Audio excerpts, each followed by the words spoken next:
Assalamualaikum Ustadz Budi. Waalaikumsalam warahmatullahi wabarakatuh. Sampun siap Ustadz Budi? Oh iya, ya. Dan Pak Ustadz Budi, nanti Ustadz Budi waktu kajian biar ada interaktif ya. Iya. Setiap Ustadz Budi mau menyampaikan ayat-ayat Al-Quran, nanti biar peserta nanti yang bacakannya, Oh iya, ya. serta artinya baru dibahas bersama-sama. Ngoten ya Pak Budi? Iya, siap, insyaallah. Ya, alhamdulillah.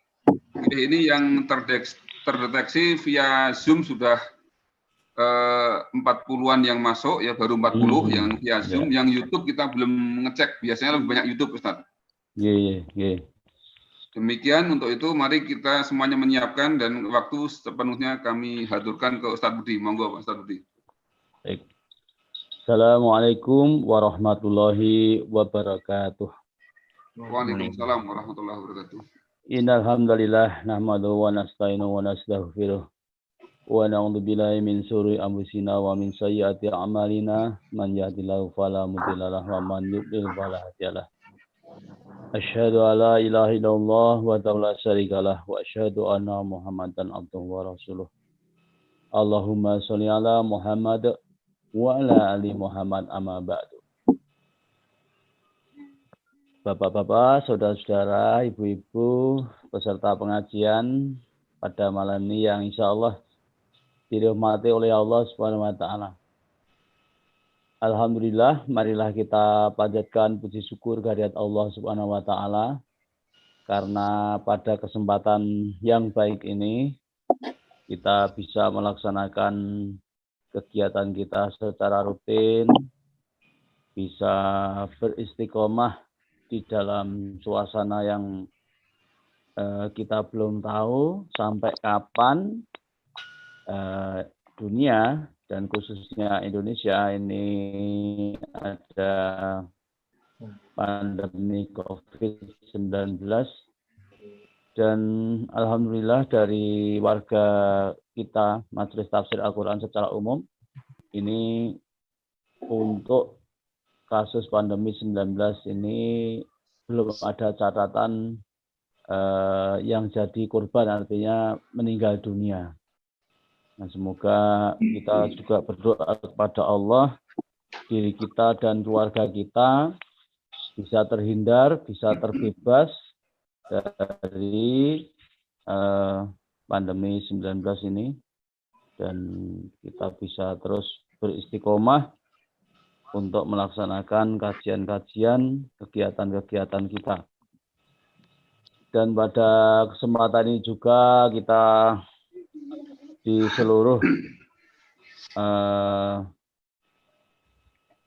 daerah-daerah di mana ada warga MTA, insya Allah sudah bisa melaksanakan ibadah kurban yang kalau di pusat dimulai kemarin, hari ini ada yang 2 hari saja, ada yang 3 hari, sehingga insya Allah semuanya menjadi barokah bagi kita semuanya. Dan kita belum tahu secara hitungan apakah menurun atau tidak, tapi kelihatannya kalau di beberapa tempat itu yang saya amati ya memang ada penurunan, tapi nggak begitu banyak, sedikit sajalah. Ya, karena memang imbas dari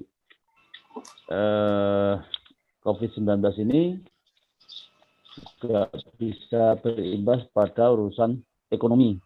Nah, kalau sudah urusan ekonominya ada hambatan, ya berarti segala hal yang ada urusannya dengan ekonomi itu akan mengalami penurunan, itu sesuai yang wajar saja. Tapi yang terpenting semangat kita untuk melaksanakan kegiatan itu adalah tetap ada, walaupun mungkin yang tadinya bisa setahun rutin sekali, ya akhirnya bisa ada yang jadi 2 tahun sekali, ada yang jadi 3 tahun sekali, atau ada yang bisa gagal karena tidak mempunyai dana untuk membeli hewan kurban. Nah, semoga ini juga ada hikmah bagi kita semuanya yang diberikan oleh Allah kesehatan. Karena kesehatan itu menjadi mahal untuk saat ini, apalagi ada pandemik ini segala lapisan masyarakat, bahkan dari pejabat-pejabat ada tercatat beberapa yang mengalami juga, dari ada bupati, ada khususnya juga saudara-saudara kita, teman-teman kita yang jadi tenaga kesehatan, jadi dokter, jadi perawat, dan seterusnya. Ini sekarang ini menjadi pahlawan yang ada di garis depan untuk bisa berjuang mengatasi penyakit ini. Nah, kita juga yang ada di barisan belakang selalu diingatkan oleh pimpinan pusat supaya kita pandai-pandai menjaga diri, protokol kesehatan supaya dilakukan. Nah, kalau sudah usaha, nanti hasilnya yang menentukan adalah Allah Subhanahu wa Ta'ala. Yang terpenting kita sendiri sudah berusaha dengan semaksimalnya.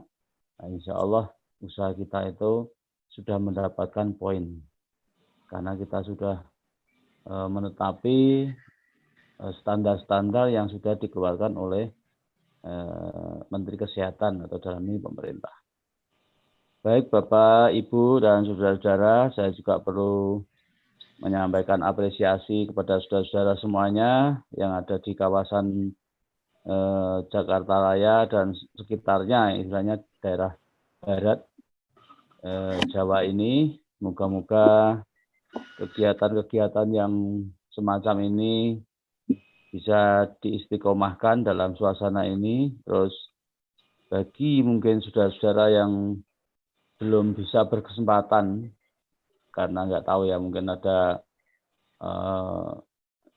yang kalau di daerah itu ada yang nggak punya HP, ada yang HP-nya ada tapi pas berjalan sinyalnya putus, ada yang HP-nya bagus, sinyalnya bagus, pulsanya ludes, ya macam-macam hambatannya. Sehingga memang kalau boleh diperbandingkan, ya tetap lebih enak secara langsung, tatap muka. Karena nuansanya juga lain. Tetapi dalam situasi yang demikian kita bisa melaksanakan begini, ya sudah satu kemajuan yang luar biasa bagi kita.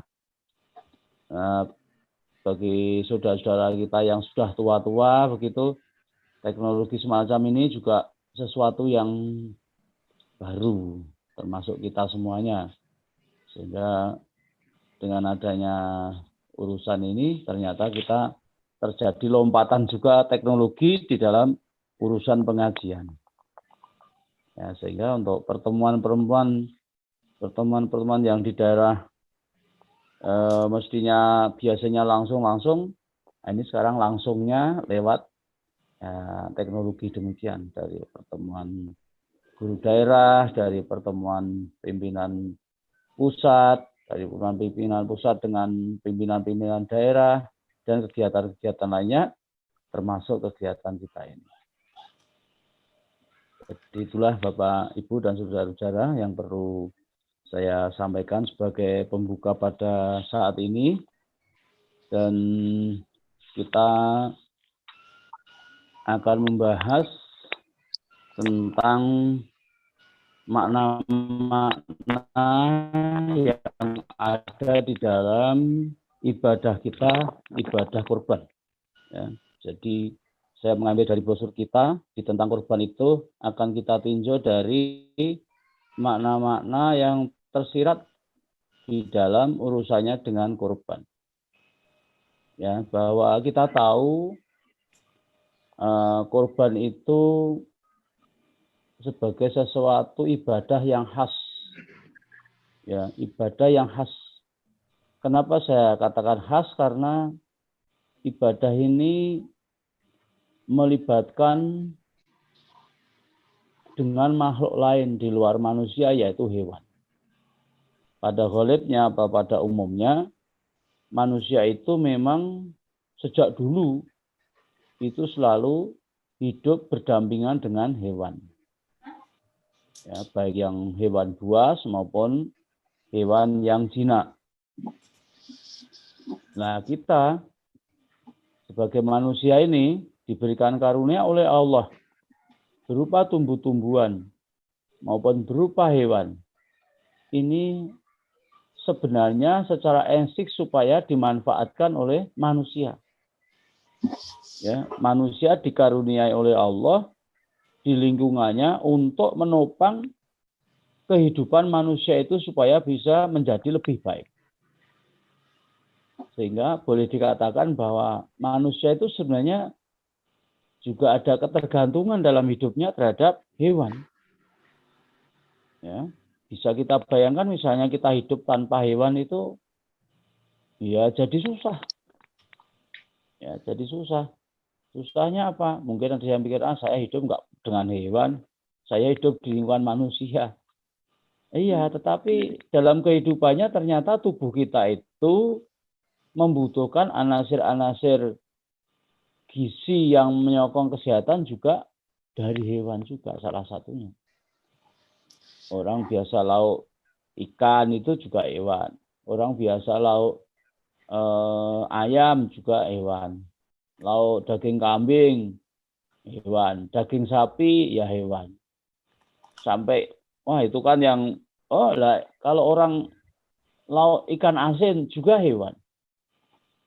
Ya. Dan di dalam ilmu-ilmu kesehatan ternyata ada kandungan gizi di dalam hewan itu yang orang sering menyebutkan protein. Protein bisa dari nabati, artinya dari tumbuh-tumbuhan, dan juga protein bisa dari hewan. Nah, di samping dimanfaatkan sebagai hal-hal yang berkaitan dengan kelangsungan hidup manusia itu, Allah mensyariatkan kepada manusia supaya di dalam rangka menyembah kepada Allah dalam bentuk penyembahan yang lain. Kalau penyembahan yang langsung biasanya kita laksanakan dengan cara sholat, ya sudah kita laksanakan. Dan itu tidak melibatkan makhluk lain. Ya, di dalam korban ini melibatkan makhluk lain, yang makhluk lain itu kadang menjadi simbol dari keberadaan kita dan kemampuan kita.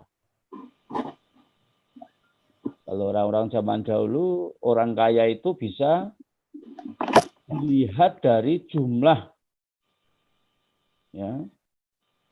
hewan tertentu yang dimiliki oleh seseorang.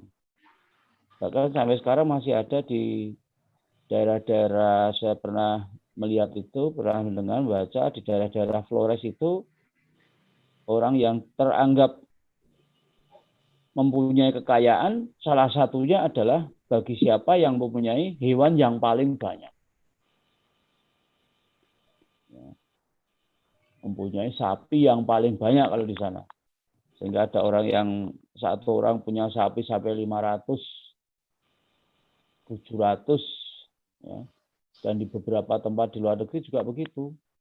Yang padang rumputnya sangat luas, orang yang kaya itu mempunyai hewan piaraan itu sampai beratus-ratus. Ya, misalnya sapi. Ada yang mempunyai kuda. Baik kuda yang diternakkan secara skala besar. Ada juga orang yang mempunyai kuda ya cuma 1-2, tetapi harga kudanya ini sangat luar biasa fantastis. Sekian M. Ya, dulu terkenal kudanya Pak Prabowo itu sekian M harganya. Itu juga sebagai simbol dari kekayaan manusia. Kalau di dalam konsep Jawa itu seseorang dianggap ya dalam tataran high class Yang tataran kelas atas itu termasuk di dalamnya adalah apabila mempunyai yang disebut dengan turonggo. Turonggo itu artinya juga kuda. Ada lagi yang mempunyai kukilo. Kukilo itu artinya adalah burung. Itu simbol-simbol kekayaan, kejayaan orang Jawa zaman dulu. Mempunyai wismo, mempunyai rumah, mempunyai kendaraan. Kalau sekarang simbol kendaraan mungkin sudah beralih kepada mobil atau kendaraan-kendaraan lain, sampai yang kendaraan-kendaraan mewah atau kendaraan-kendaraan yang bersifat pribadi, sehingga ada orang yang mempunyai jet pribadi. Kalau kita mungkin umumnya orang Indonesia baru tataran mempunyai mobil pribadi yang mewah. Atau kalau kita ya punya sepeda motor pribadi. Loh, kenapa sepeda motor pribadi ya? Zaman dulu susah mempunyai sepeda motor itu. Kalau satu kampung punya satu, paling perginya ke pinjaman terus. Banyak orang meminjam. Sekarang sudah punya satu-satu. Ya, maka hikmah ya, di brosur kita coba saya urutkan saja di surat Al-Hajj itu. Awal itu. Di brosur kita yang pertama biasanya di situs itu di Quran surat Al-Hajj ayat 37. Ya silakan dibantu untuk dibacakan kalau ada yang sudah menjadi juru bacanya. Silakan.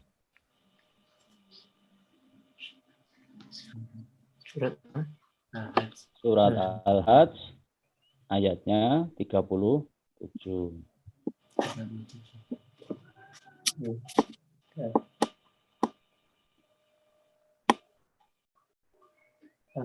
Surat berapa?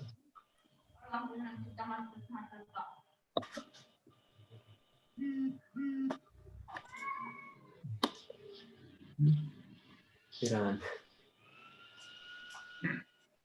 Nggak kelihatan. Coba ini di ini.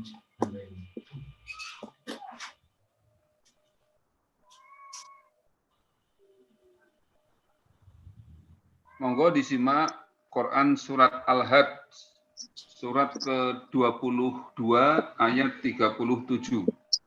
Monggo, Pak Ulin. Oke.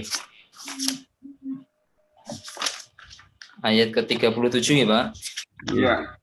Layyanala. A'udzu billahi minasy syaithanir rajim. Bismillahirrahmanirrahim. Lan yanalallaha luhumuha wala tima'uha walakin yanaluhu taqwa minkum.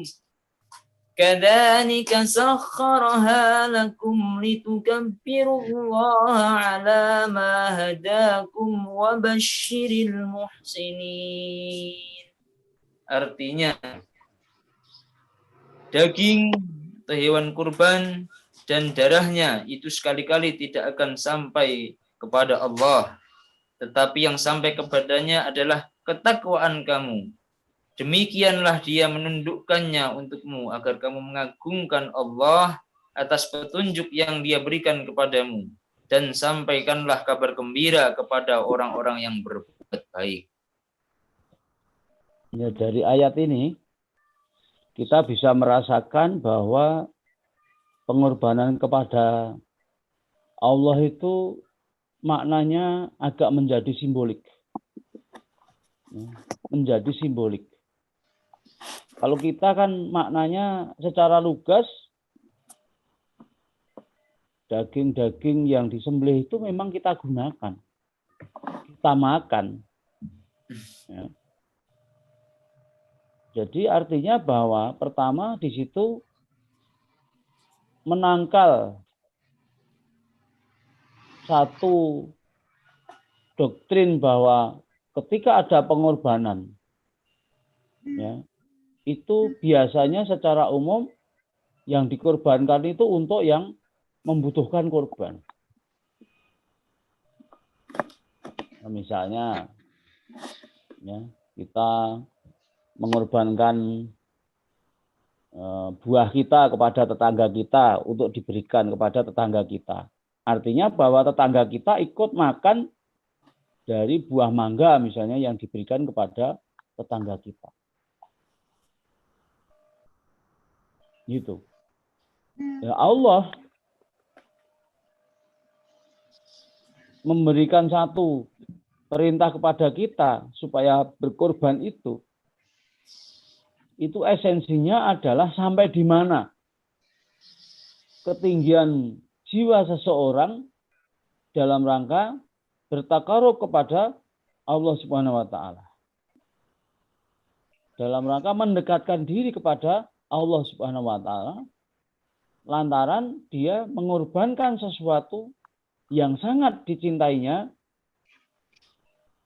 kepada Allah Subhanahu wa taala, sebagaimana dulu Nabi Ibrahim juga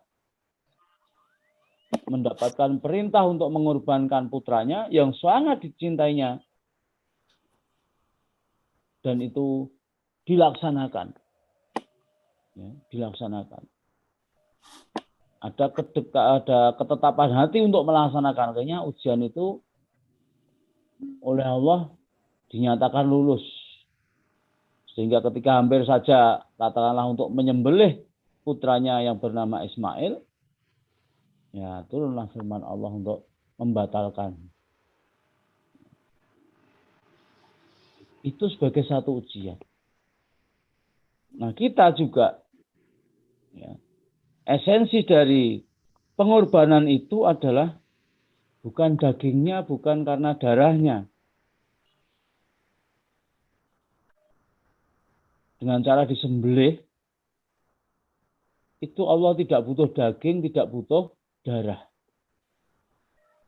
Tetapi esensi pengorbanan kita, keyakinan kita, ketundukan kita, ketaatan kita kepada Allah. Ya, di dalam rangka kita jihad fisabilillah, di anwal wal anfus. Ketika diri kita sudah kita menjalankan dengan fisik kita, misalnya dengan gerakan-gerakan sholat kita, ya, menjalankan dengan fisik kita, misalnya dengan puasa kita. Nah ini giliran salah satunya adalah dengan cara mengorbankan hewan. Dan itu sudah tradisi itu di mana-mana ada sebenarnya. Tradisi kurban itu pada masyarakat-masyarakat suku-suku tertentu yang dulu dianggap primitif sudah ada. Bahkan malah ada satu suku tertentu itu dikatakan sampai mengorbankan manusia. Ya, ada di satu suku di daerah Amerika atau mana dulu itu. Jadi setiap tahun itu di situ mengorbankan seorang manusia yang itu dianggap sebagai pengabdian tertinggi mereka kepada Tuhan. Nah, kita sebagai orang Islam, ya, di dalam bulan Dzulhijjah ini, kita disyariatkan supaya menjalankan satu ritual untuk menyembelih korban, tetapi pada hakikatnya bukan gede-gedenan kambing, gede-gedenan sapi, atau gede-gedenan onta, atau mahal-mahalan sapi, kambing, atau onta, bukan itu. Tetapi yang disebutkan di situ adalah tentang ketakwaannya. Ketakwaannya. Ya. Karena boleh jadi orang berkorban itu bukan diambil hikmah ketakwaannya, tetapi bisa saja karena ada unsur riaknya. Ada riak itu adalah satu syirik kecil. Biar dikatakan orang kaya, misalnya, biar dihormati atau disegani oleh lingkungannya, sehingga dia cita-cita kurbannya itu sudah melenceng dari ketakwaan. Tetapi dia mengharapkan sanjungan atau pujian dari manusia. Dia mendapat mengharapkan gelar atau titel dari manusia.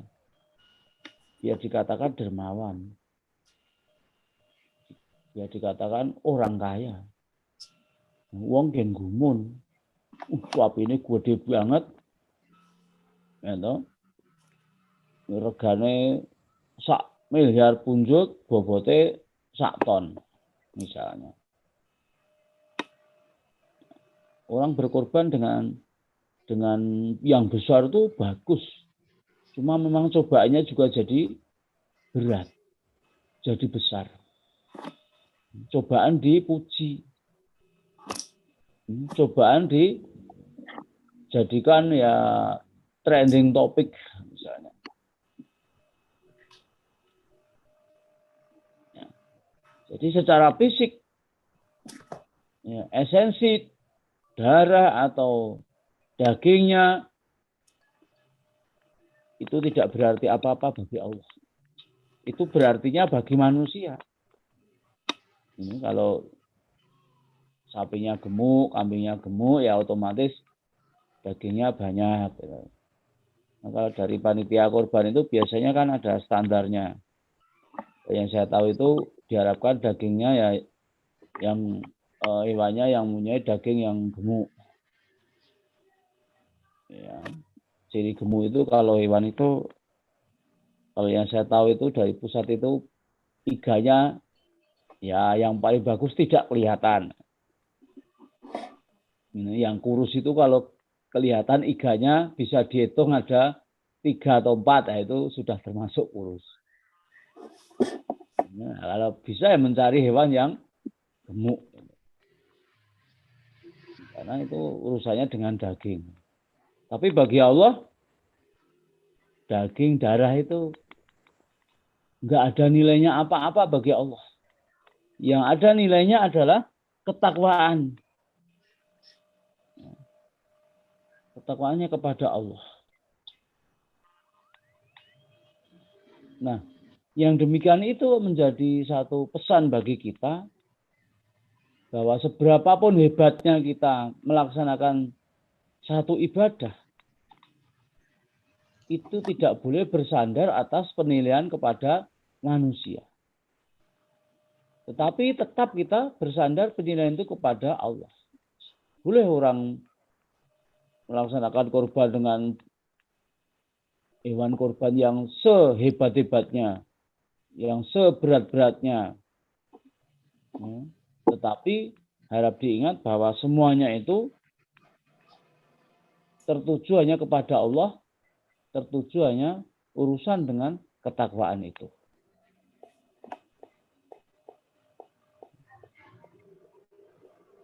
Dan di situ dijelaskan kepada kita bahwa Allah sudah menundukkan hewan kepada kita. Itu suatu karunia yang besar juga. Ya, kalau dilihat secara fisik banyak hewan yang gedeannya, besarnya, badannya itu lebih besar hewan itu daripada kita. Nah, kita itu kalau misalnya ya bahasanya berangkang itu hewan, misalnya jadi hewan hanya sebesar apa? Paling sebesar kambing. Dengan sapi itu nggak ada apa-apanya kita besarannya.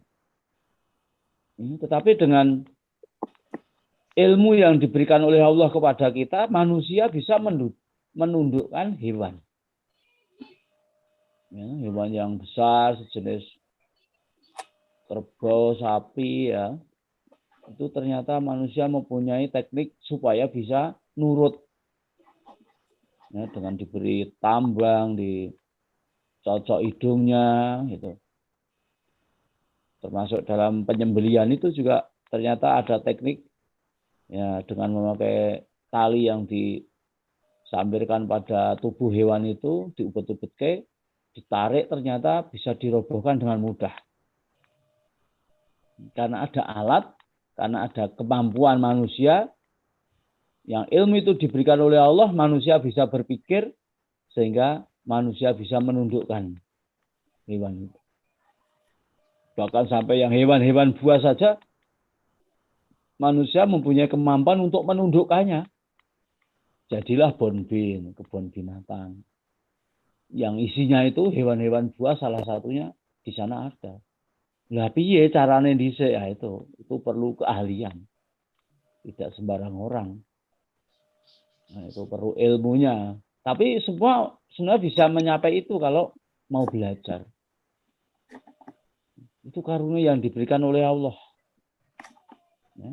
Setelah ditundukkan kepada manusia, akhirnya ada yang dipiara oleh manusia menjadi sekian banyak.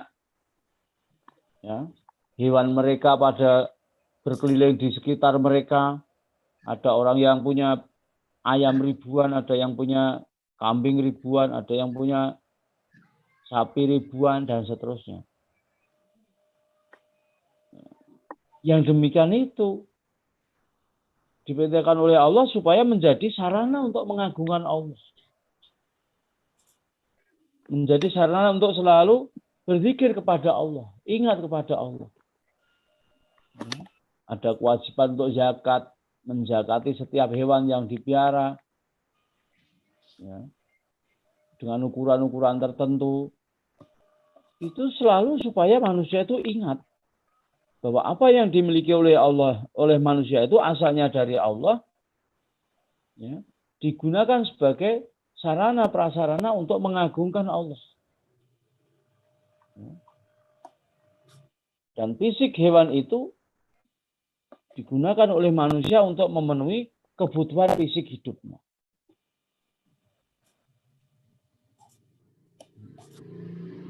Nah, maka disuruh supaya mengagungkan Allah, ya, atas hidayah yang sudah diberikan oleh Allah kepada kita.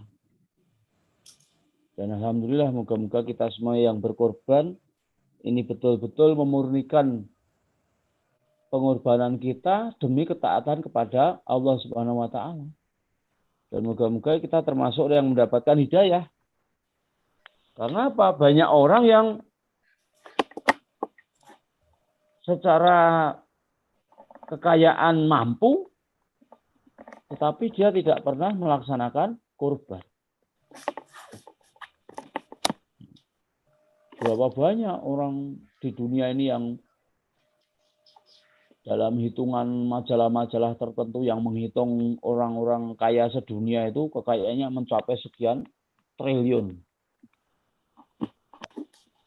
Tetapi satu kambing saja nggak pernah keluar korban. Kalau diturut kenapa ya? Dia tidak punya agama. Dia tidak mendapatkan hidayah dari Allah. Padahal dia juga sering melihat orang berkorban. Dia juga sering menonton orang berkorban. Dia juga mengetahui berita-berita tentang korban di media-media, tapi tidak terbetik di dalam hatinya untuk menjadikan salah satu hartanya itu dikeluarkan, walaupun hanya seekor kambing. Dia mampu, jangankan seekor kambing, beratus kambing kok mampu. Nah, kita walaupun dalam kondisi yang sekarang ini agak menurun ya secara ekonomi misalnya, dan kita bisa melaksanakan korban, itu sudah sesuatu yang sangat luar biasa. Membuktikan bahwa ketaatan kita kepada Allah itu tidak tergerus karena keadaan ekonomi kita. Nah, bagi yang memang betul-betul tidak mampu, tidak usah kecil hati. Ya. Allah Maha mengetahui atas kondisi kita. Jadi Allah tidak akan membebani satu perintah kalau memang kita tidak betul-betul tidak mampu menyanggang. La yukallifu nafsan illa usaha. Jadi tidak terbebani kita. Kalau memang betul-betul, tapi kalau memang betul mampu ya kita tidak pura-pura tidak mampu atau malah mementingkan sesuatu urusan yang di luar korban. Padahal ini memang bulannya adalah bulan kurban. Maka di situ disebutkan pada akhir itu wabaziril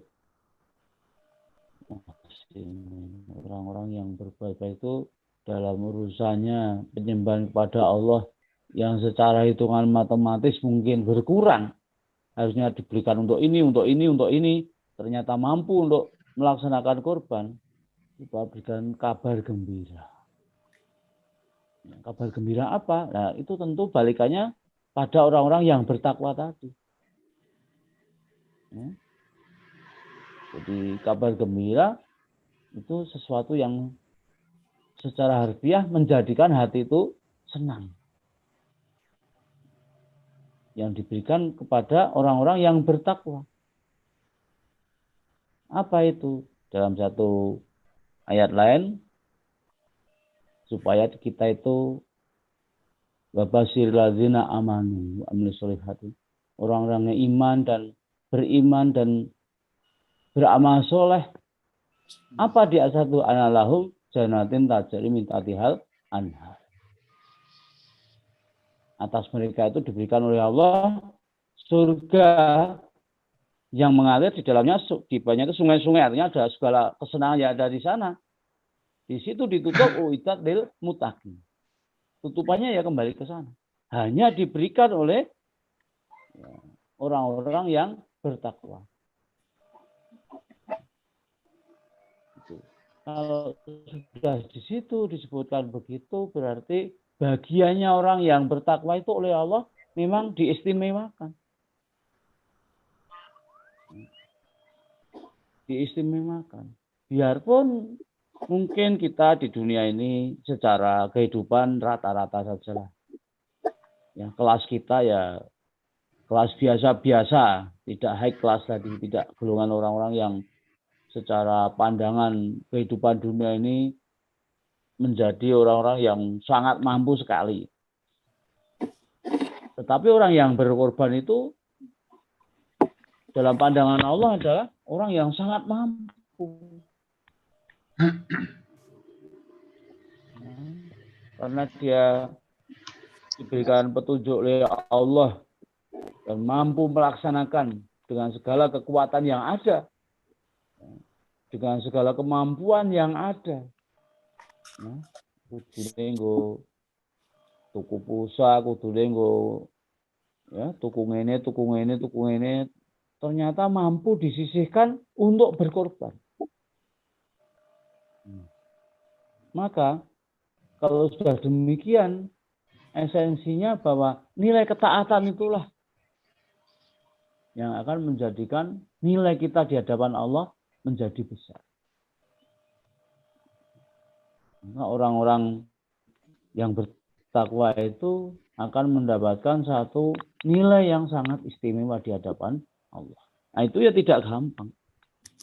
Tidak gampang. Banyak orang yang secara harfiahnya melaksanakan kegiatan ketakwaan, tetapi esensinya tidak mendapatkannya. Karena ya pengen diwah tadi. Wah, orang itu hebat. Wah, orang itu begini. Ya. Wah, orang itu ya dermawan. Wah, orang itu termasuk orang yang sering menolong orang lain. Begitu mendengar semacam itu, hatinya condongnya ke situ. Ya sudah. Maka Tuhannya ya itu. Tuhannya orang yang memujinya tadi. Tuhannya adalah pendengar, penggemarnya, fansnya. Tuhannya adalah kelompoknya. Atau kalau dia dalam satu kampung mendapatkan nama dan dia cenderung ke situ. Ya, cenderung ke situ loh. Itu berarti dia Tuhannya ya ke situ. Nah, kalau sebenarnya kita dalam rangka ketakwaan lalu ada orang yang memuji, menyanjung, atau mengatakan baik-baik nantika, nah, asal kita tidak kecenderungannya ke situ, ya nggak ada persoalan apa-apa. Karena sifat manusia memang selalu mencela sesuatu yang jelek dan menyanjung sesuatu yang baik. Itu sudah menjadi sifat manusia. itu tidak ada persoalan apa-apa. Maka Bapak Ibu dan saudara-saudara dalam kondisi yang sekarang ini, moga-moga apa yang sudah kita lakukan bagi yang kurban pada tahun ini, ya moga-moga saja pahalanya gitu itu ya tidak seperti pahala-pahala ketika kurban dalam keadaan biasa. Nah, kan kita juga nggak tahu kalau dihitung deret ukur itu pahala kita berapa nggak tahu. Cuma Allah Maha mengetahui. Ing atase alame kong ini direwangi rekoso, golek duit angel. Nglumpuk-nglumpuk sithik lah kok ya wis bulan Dzulhijjah. Ya, wis akhirnya ya sudah karena ada ketaatan kita ya sudah dikorban gesek.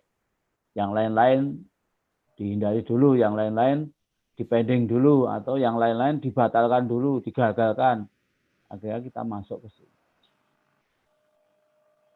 Belum lagi nanti ada kesempatan dari pimpinan pusat juga sudah kita tradisikan untuk ada misalnya paket 17 Agustus itu. Ini kalau dihitung ini kan orang kadang bareng-bareng. Ini musimnya anak sekolah, mencarikan sekolah, lalu membiayai sekolah. Lalu sekolah juga sekarang sudah pakai seperti kita ini jaring. Ada orang tua yang terpaksa juga akhirnya menghutang untuk membelikan HP anaknya. Beli HP belum cukup. Masih harus beli pulsanya. Ya, nah ini juga dipikir kadang bareng-bareng bagi orang yang ketakwaannya tidak sampai, wah sambatnya wis ra umum. Wis gresula terus. Ya, gresula terus karena memang hatinya berhitungnya hanya urusan dunia. 2 dikurangi 1 itu mereka mengatakan ya tetap 1 terus. Saya punya duit 10.000 dikurangi 9.000 ya tinggal 1.000. Saya punya duit 2 juta dikurangi untuk korban ya misalnya membeli kambing ya 2 juta, duit saya habis 0. Itu hitungannya begitu. Ya. Tetapi kalau hitungan orang-orang yang mengerti itu 0 dunia itu tidak mesti nanti di akhirat menjadi 0, tidak. Ya. Bisa jadi di akhirat kita yang nilainya 2 juta dilipat gandakan oleh Allah dengan berlipat ganda secara banyak. Ya. Hitungannya. Satu kebajikan ibaratnya menjadi 10 dilipatkan menjadi 70 dilipatkan menjadi 700 sampai tidak terhingga. Terserah kehendak Allah menurut derajat ketakwaan kita masing-masing.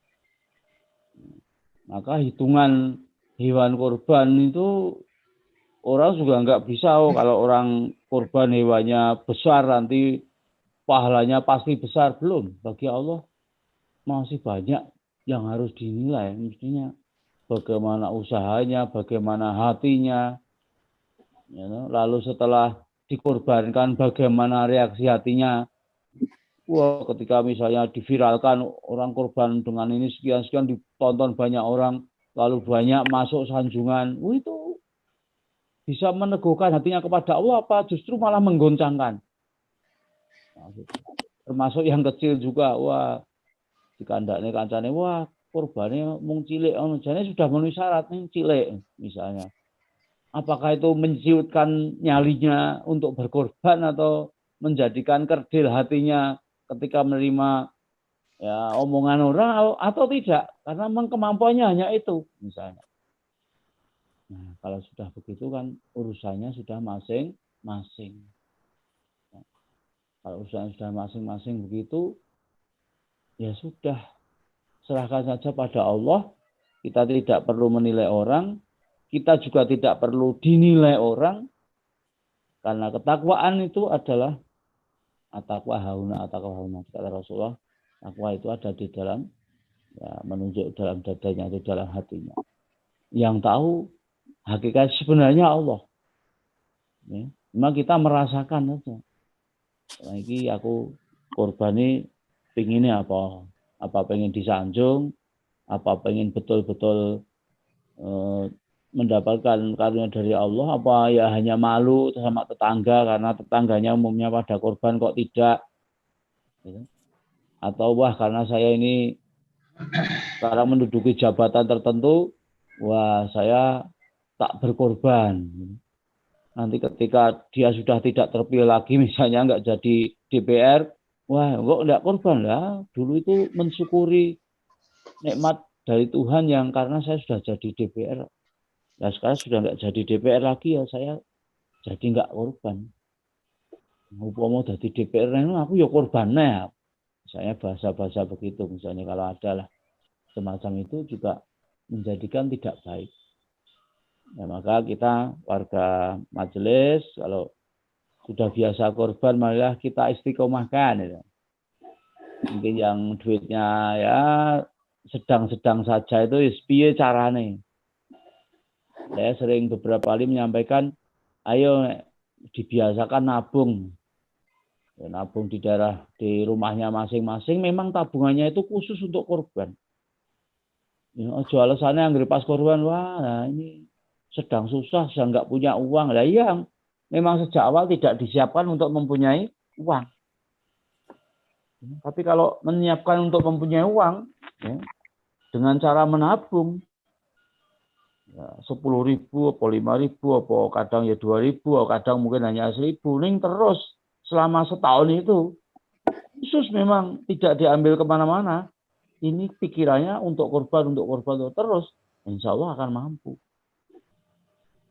Mungkin jaga keadaan ekonomi ya, sebenarnya keadaan ekonomi ini apa, aku tak korban. Tapi nanti kalau keadaan ekonominya tidak bagus saya, ya terpaksa tidak korban. Bahasanya terpaksa, itu berarti kemaksimalan kita dalam menyelenggarakan satu hajat besar di bulan Dzulhijjah ini kurang. Apresiasi kita terhadap perintah Allah. Ya, ketika mendapatkan sesuatu perintah ya, itu kurang maksimal mastatoktum kita itu kurang. Beda matuku bisa faktuminhum mastatoktum. Nah, diperintahkan ada satu hal adalah kita laksanakan dengan cara yang semaksimalnya. Maksimal kita itu kadang kurang. Menjaga nanti kalau dapat begini, nanti kalau dapat THR-an, nanti kalau dapat begini ya kalau mampu, kalau enggak bilalah ini yo orang yang THR-an malah kepecat, malah di PHK lah, udah kita enggak punya tabungan apa-apa untuk khusus korban, itu baru khusus korban. Nah, yang lain-lain juga gitu, maka manusia hidup itu secara ekonomi harus ada cadangannya. Ya, jangan hidup itu dapat 100 ya dikeluarkan 100. Pas, bagus. Enggak begitu, enggak bagus. Harus ada cadangannya. Kalau dalam orang bikin proposal itu kadang malah dicadangkan minimal harus 10%. 10% dari penghasilan, dari kalau proposal itu penghasilan proposal itu untuk biaya lain-lain bahasanya begitu. Nah, kita menata ekonomi di rumah tangga kita ya gitu. Penghasilan sekarang dipotong untuk zakat sekian, dibelanjakan sekian, lah sisanya itu harus ada cadangan kira-kira 10% paling tidak. Salah satu cadangannya ya itu untuk korban, untuk mungkin nanti jaga-jaga kalau sewaktu-waktu sakit, jaga-jaga atau ada kebutuhan yang tidak terdeteksi sebelumnya, tidak diduga-duga dan seterusnya itu. Kudu pinter begitu. Nah, kalau tidak pinter begitu, ya, pasti akan menjadi sesuatu hal yang menyulitkan manakala orang kelewatan bulan Dzulhijjah ya hanya jadi penonton. Hanya jadi tukang tadah daging korban.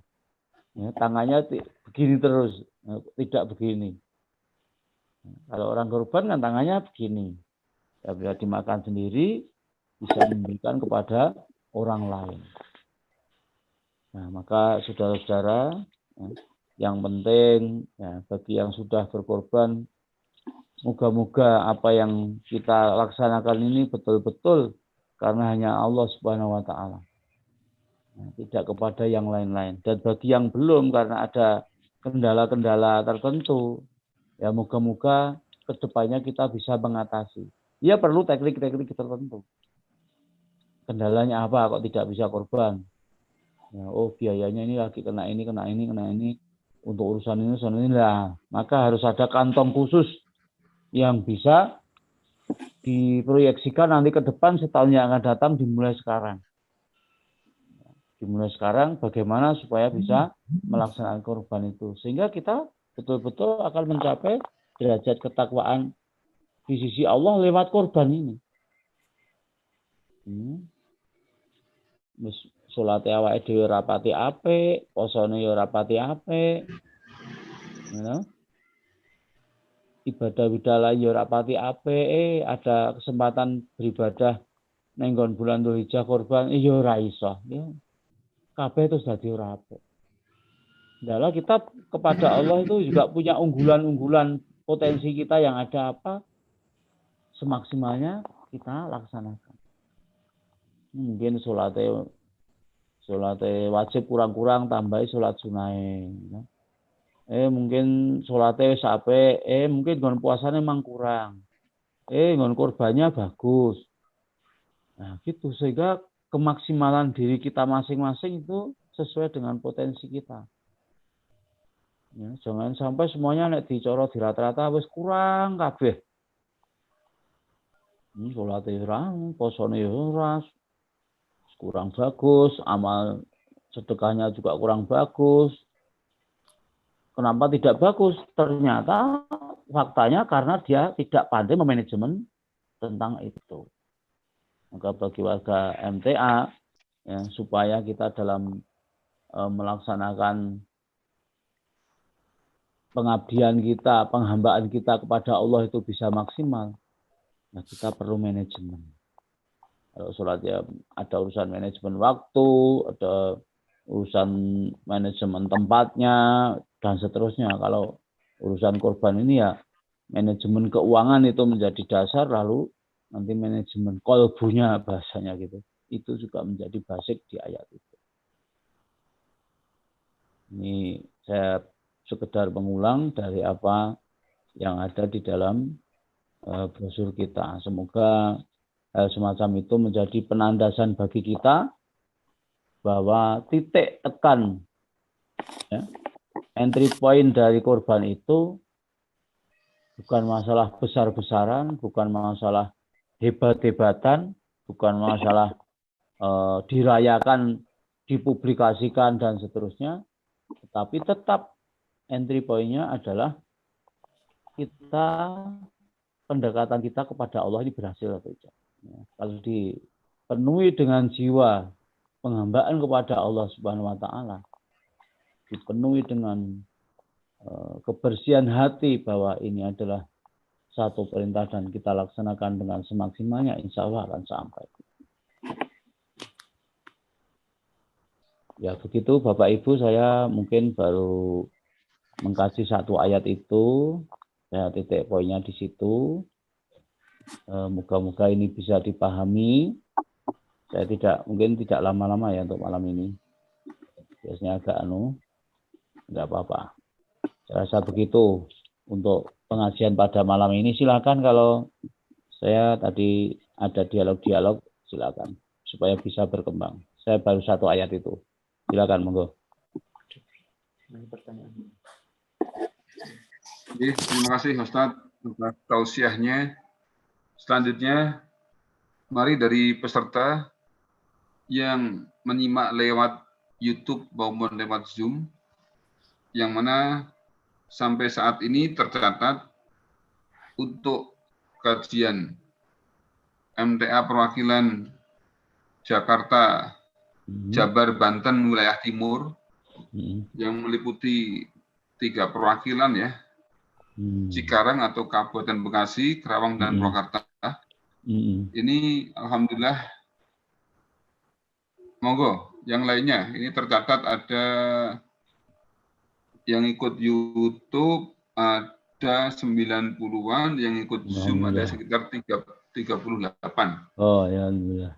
Nih, hampir Ya, Ustaz. 150 kurang ya. Monggo yang lainnya 100 ada yang perlu disampaikan? Ye, silakan. Ada pertanyaan tertulis, Ustadz. Ye, silakan. Oke. Yang pertama, Assalamualaikum Ustadz. Waalaikumsalam warahmatullahi wabarakatuh. Saya mau bertanya, adik saya tinggal bersama saya 2 orang dan masih sekolah Iya, ya. karena ibu saya meninggal. Pertanyaannya, terkadang banyak sekali tetangga yang memberi sedekah tapi atas nama untuk anak yatim, sedangkan yang meninggal ibu saya. Iya, Tapi saya sudah jelaskan bahwa adik saya anak piatu, tapi mereka bilang tidak apa-apa. Lalu Ustadz, apakah pemberian yang mereka berikan itu wajib saya terima? Iya. Kalau itu masih tanggungan saudara, artinya ikut saudara kan jadi tanggungan saudara. Dan saudara berarti kan mampu untuk ya istilahnya ngeragati adik saudara, itu lebih baik dijelaskan bahwa adik saya ini selama belum balik, ini masih sekolah kan menjadi tanggungan saya. Ya.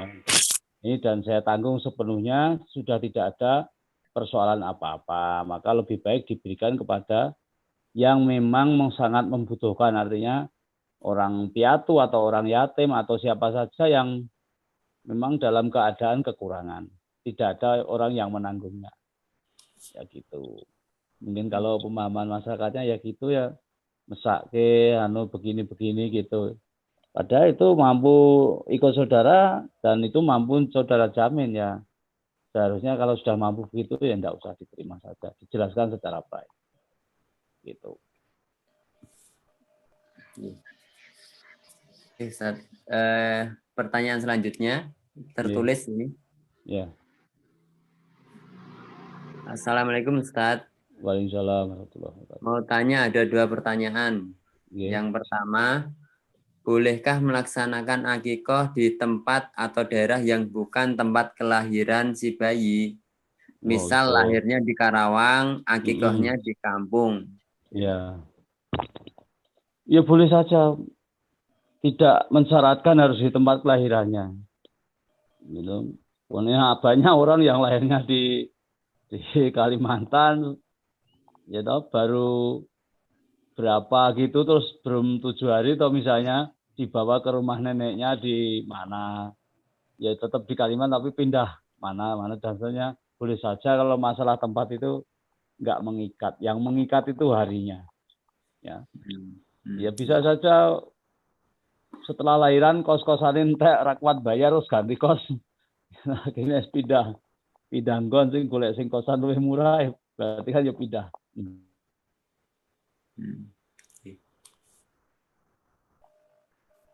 Terus yang kedua, Ustaz.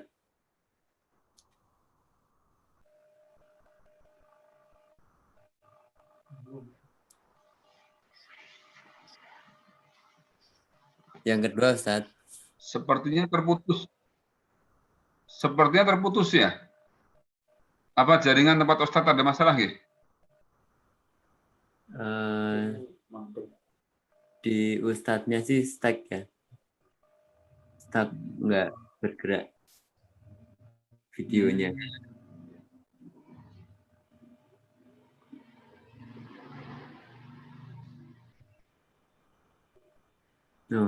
Terputus sepertinya.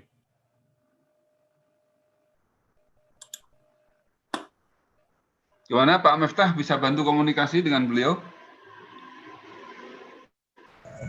Ya, insya Allah.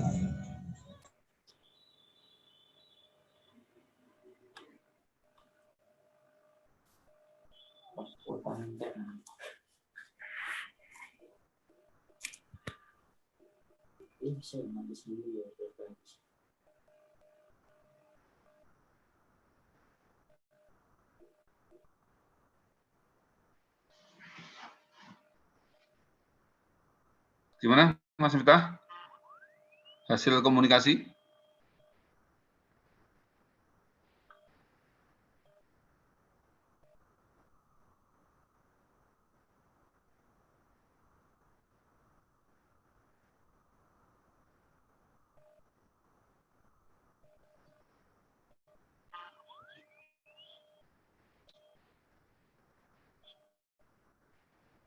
Pak Miftah, bagaimana Pak Miftah?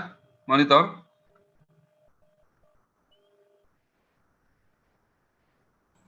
Saya telepon belum diangkat, Pak Toto. Belum diangkat ya? Ya, tunggu sebentar.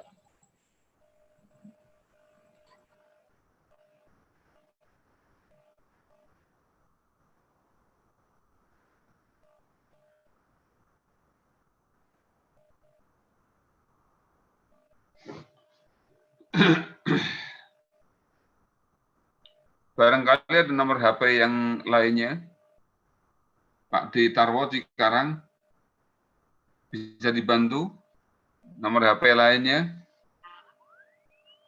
Ada masalah apa dengan beliau, Ustadz Budi?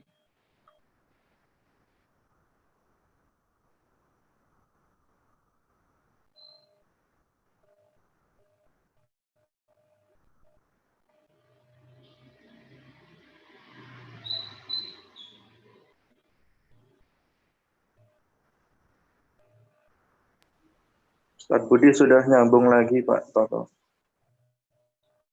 Oh, iya. Ustadz Budi, bagaimana sudah nyambung Ustadz Budi ya?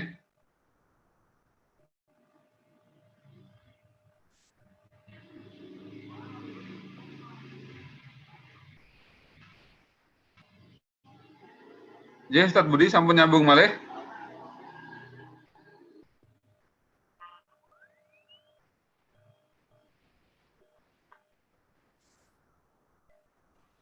Ustadz Budi masih di mute.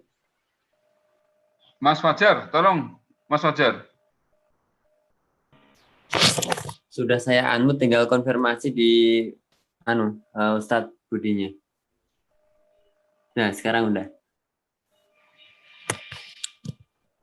Ustadz Budi? Ya, sudah bisa lagi. Ya, monggo, Mas. Ya. Fajar dibacakan. Oke. Pertanyaan selanjutnya, Ustadz. Ya. Bolehkah menitipkan uang tabungan korban di sebuah koperasi yang dimana koperasinya sudah berusaha syariah dan menjalankan usaha memutarkan uangnya. Kemudian ada pembagian keuntungan dari hasil tersebut. Lalu haruskah menginformasikan kepada para penabung tentang di mana uangnya disimpan? Kalau simpanan itu disimpan satu lembaga yang betul ya, kalau sudah syariah loh ya. Kalau sudah saya ya sudah bagus, malah pas kan. Ya, malah jangan menyimpan di simpanan yang tidak syariah. Kalau nyimpannya sudah di tempat yang syariah, berarti sudah betul, sudah sesuai dengan aturan Islam, ya sudah betul pas gitu malah. Itu pertanyaannya agak kebalik, maksudnya agak ambivalen loh. Oh sudah syariat kok boleh kaya sudah. Emang pas malahan, yang pas ya syariah itu, bukan yang lain dan itu. Kalau emang bentuknya boleh koperasi, boleh bank, boleh apa saja, asal sesuai dengan syariah aturannya. Kalau yakin saja sesuai syariah ya sudah boleh.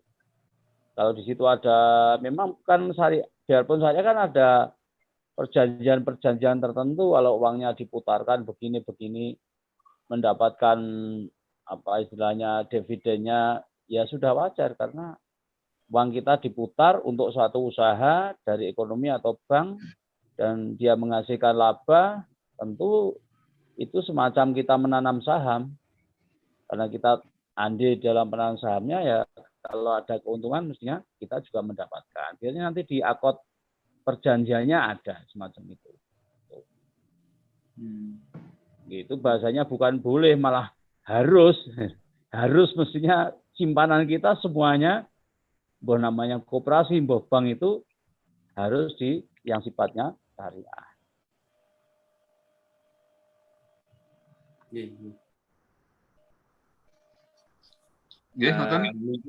Mungkin yang digaris yang tadi Ustadz, yang apakah harus menginformasikan kepada para penabung tentang di mana uangnya disimpan gitu.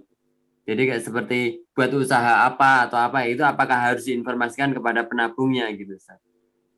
Kalau selama ini di termasuk di bank-bank syariah, itu kalau kita menyimpannya dalam bentuk uang, itu dari bank tidak memberitahu ini nanti uang sampean untuk usaha bank ini begini enggak ada. Cuma kalau ada keuntungan nanti dapat sekian-sekian gitu. Karena umumnya itu ada yang sudah jelas nanti untuk usaha apa. Ada juga yang usahanya itu baru direncanakan. Oh, nanti akan diusahakan untuk ini yang tahu biasanya pihak koperasi atau pihak bank. Tapi kalau misalnya sudah jelas, oh ini nanti akan diusahakan untuk begini. Ya, namanya usaha kan bisa gagal, bisa berhasil lah. Tinggal nanti perjanjiannya gimana. Ya, kalau usahanya gagal apa ya hanya kembali boe saja, tabungannya saja, ya apa gimana itu nanti urusannya di sana. Tapi kalau sudah dikonversikan secara syariah sudah betul. Kalau bisa menginformasikan bahwa ini nanti usaha sampai untuk begini-begini, ya lebih bagus. Tapi kalau di bank yang saya alami, yang syariah itu juga enggak diberitahu itu. Nanti uang sampai untuk begini-begini enggak. Ya pokoknya ini ditanamkan untuk investasi, di nanti bagiannya sekian. Soalnya kalau saham itu jelas ya, kalau saham itu kan misalnya ke PT Unilever, misalnya ke PT apa kan sudah jelas. Kalau pengalaman saya selama ini begitu. Kalau sudah syariah itu kita tidak perlu ragu mestinya. Kalau sudah menancapkan bendera syariah, apapun usahanya mesti usaha yang halal, mestinya gitu. Ya. Nah, nanti kalau ditipu, ini namanya labelnya usaha syariah, tapi usaha yang tidak halal misalnya, yang tidak sesuai syar'i. Ya kalau gitu bisa saja kita juga tanya, enggak apa-apa. Nanti usaha untuk apa kan? Tanya begitu.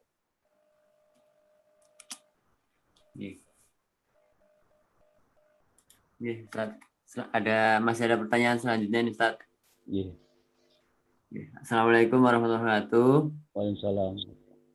Ustaz, saya mau bertanya mengenai hukum sholat Jumat yang kebetulan bertepatan dengan Id, baik Idul Fitri maupun Idul Adha. Apakah benar sholat Jumat atau sholat duhur boleh tidak dikerjakan karena sudah terwakili oleh sholat Id karena adanya rukhsah? Mohon penjelasannya, Ustaz. Oke, berarti sampean sudah tahu dasarnya satu hadis pada hari telah berkumpul 2 hari raya. Orang Islam itu kan hari rayanya ada hari Idul Fitri, Idul Adha dan Jumat. Dalam itu hari ini sudah berkumpul 2 hari raya. Maka orang Islam ya itu di situ bahasanya dibolehkan untuk ya misalnya hari rayanya pagi tidak mengikuti Jumatnya misalnya. Ya pada hadis itu penekanannya di belakang itu. Adapun kami akan melaksanakan sholat Jumat. Ya gitu. Nah, kalau Ustadz menerangkan itu begitu Rasulullah mengatakan begitu ya sahabat-sahabat mengikut Rasulullah. Mengikut Rasulullah. Artinya Rasulullah mendirikan Jumat ya sahabat-sahabat ya ikut Jumatan gitu. Tapi keruhsohan itu memang dipandang oleh ahli ilmu ya tetap sebagai keruhsohan, artinya dipandang boleh saja orang ketika paginya sudah melaksanakan hari raya, terus siangnya tidak melaksanakan sholat yang kebetulan itu juga sebagai hari raya Jumatnya. Nah, nanti bercabangnya gini. Nah, kalau tidak ikut Jumat terus apa siang itu tidak sholat sama sekali, apa itu jadi duhur, jadi perbincangan yang panjang juga, apa malah tidak sholat sama sekali. Pilihannya kan jadinya gini, tidak sholat sama sekali, gitu. Artinya Jumatan ya enggak, duhur ya enggak. Terus ikut Jumatan. Gitu. Yang ketiga, tidak Jumatan, ganti duhur. Jadi begitu. Nah kalau dari pimpinan kita menekankan ya sudah paginya sholat hari raya, ya siangnya tetap melaksanakan sholat Jumat. Kalau sudah gitu nggak ragu, nggak ada timbul pertanyaan berkepanjangan begitu. Ada pun saudara-saudara kita yang berpemahaman begitu, karena ada dasarnya ya nggak apa-apa, kita hormati saja. Kita tidak menyalahkan itu. Kalau kita cari sesuatu yang mudah kita lakukan, susahnya apa toh, Wong? Misalnya paginya sholat hari raya, terus siangnya Jumatan, wah itu kan kurban, menyembelih kurban. Ya, menyembelih kurban kan hewannya kalau tidak disembelih dihentikan kan ya kegiatan berhenti sendiri. Dan kita nyelak ke Jumatan itu ya hanya berapa toh? Nah, dihitung. Ya 1 jam lah ya pol itu ya. 1 jam ya, itu pol. Ya, di kampung-kampung itu kadang malah nggak ada. Ya, kalau di Istiqlal itu saya biasanya pulang dari Jumatan itu nyetel TV itu Istiqlal masih belum selesai, artinya lama mungkin di sana. Karena khotbahnya agak lama, sholatnya panjang-panjang itu. Jadi kalau di kampung-kampung itu lah beberapa biasanya ngisi, misalnya zuhur itu kurang seperempat lah, jam 12 itu khotbahnya selesai jam 12:15 itu wong wis ketok suwe ya. Pikirannya khotbah suwe men. Engko salate ya saya ora suwe meneh. Lebih cepat daripada khotbahnya. Kadang kualik kan, aturane khotbah singkat, artinya sholatnya lebih lama dari khotbahnya, ning biasanya nek kampung-kampung kualik. Nah, gitu. Maka seyogyanya bagi warga kita ya sudah pagi hari raya Idul Fitri atau Idul Adha misalnya, siangnya Jumat ya sudah kita ikut Jumat. Gitu.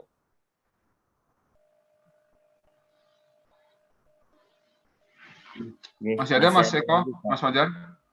Masih ada satu lagi.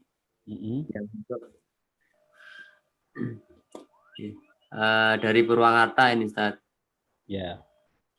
Kalau saya diamanahi untuk menyampaikan daging kurban, tapi yang berhak menerima itu tidak ada di rumah atau kosong, tidak jelas keberadaannya, maka daging itu harus diapakan, Ustaz? Dikembalikan ke panitia. Ya. Dikembalikan tuh bisa dikembalikan wujud daging atau ngebel panitia.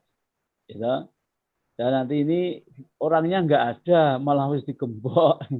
Rumahnya digembok, tekok ke tanggane, wah niku sudah pulang kampung 2 hari yang lalu. Ya sudah, ceritakan apa adanya kepada panitia yang memberi amanah tadi. Dan nanti panitianya bijaksana apa terserah. Ya sudah, bawa sini aja. Nanti gitu. Tapi misalnya ya sudah untuk kamu saja, kamu bawa pulang ya bawa pulang. Sudah begitu. Terserah dari panitianya perintahnya apa. Gitu. Karena kalau pembagian daging itu kan sifatnya juga luas. Gitu. Sementara pertanyaan yang masuk lewat chat baru itu, Ustaz. Mungkin ada yang bertanya langsung via Zoom, silahkan monggo.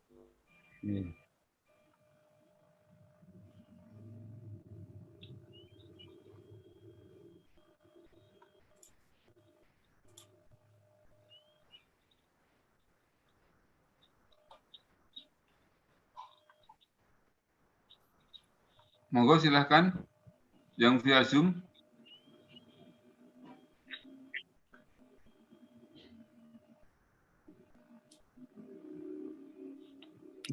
Kelihatannya nggak ada nih. Nggak ada. Oke, kalau tidak ada saya bacakan tadi ya yang hari raya dengan hari Jumat tadi. Qala Nabi sallallahu alaihi wasallam, "Ijtama'a fi yaumikum hadza idzanin. Faman syaa ajza'ahu minal jumu'ati wa inna mujami'un." Nabi sallallahu alaihi wasallam bersabda, telah terhimpun pada hari 2 hari raya dan Jum'ah. Maka barang siapa mau, cukuplah sholat itu bagi dia. Artinya yang sholat paginya. Tidak perlu lagi sholat Jum'ah. Tetapi kami tetap akan mendirikan sholat Jumat. Ya kan? Jadi bahasanya memang satu pilihan itu. Kalau barang siapa yang mau, itu sudah mencukupkan bagi dia. tidak perlu lagi sholat Jum'ah. Ya sudah, berarti paginya. Karena sama-sama hari raya dilaksanakan yang satunya saja. Tapi kami dikatakan tetap akan memberikan sholat Jum'ah. Gitu. Ya, kalau dari pimpinan pusat itu biasanya ya jawabannya seperti saya tadi. Yes. Sholat Jum'ah ya nek dibandingke sholatnya siji karo loro ya hitungannya apik loro gitu saja. Secara kasarnya begitu. Ini lugasnya hadis itu ya begitu. Barang siapa mau cukup ya paginya itu tidak mengerjakan Jum'ah. Itu kan pilihan. Ya siji karo loro milih ndi? Podo-podo untuk ganjarane misalnya. Sing pagi untuk ganjaran, Jum'ah untuk ganjaran. Sing siji untuk ganjaran 1, yang 1 dapat ganjaran 2, pilih ndi kan bodone begitu.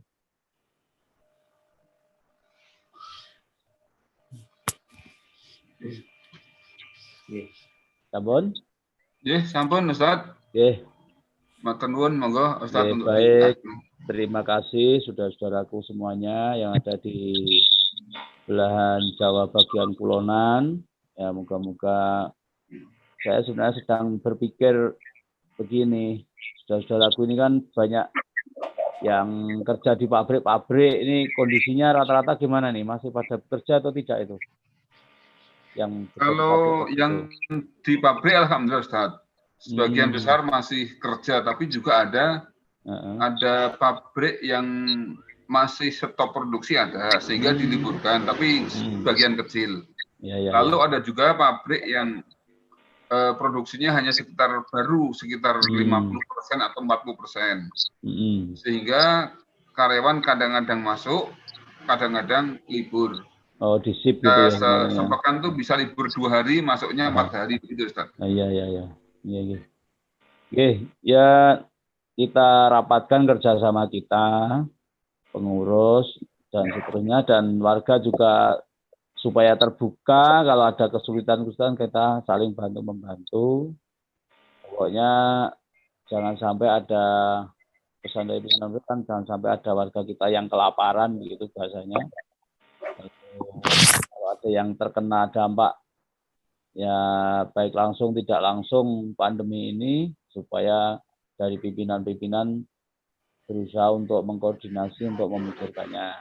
Dan kemarin laporan-laporan dari pimpinan daerah ya kelihatannya sudah tercover semuanya. Mudah-mudahan ya bisa segera normal kembali. Saudara-saudaraku semuanya yang bekerja ngikut orang ya. Kalau bekerja mandiri mungkin ya terkena dampak tapi masih terus. Tapi kalau dihentikan pabrik, kalau kita tidak ada alternatif lain kan jadi susah juga. Ya semoga ini semuanya insya Allah lah, kalau kita menetapi jalan yang diberikan oleh Allah dan Rasul-Nya, ada kondisi apapun kebersamaan kita ini menjadi sangat pokok. Moga-moga begitu, kita semuanya bisa lancar dalam keadaan yang semacam ini.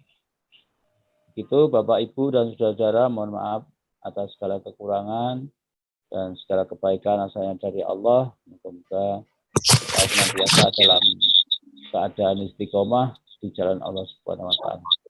Kalau sudah cukup, mari kita akhiri pengajian pada malam ini. Alhamdulillah.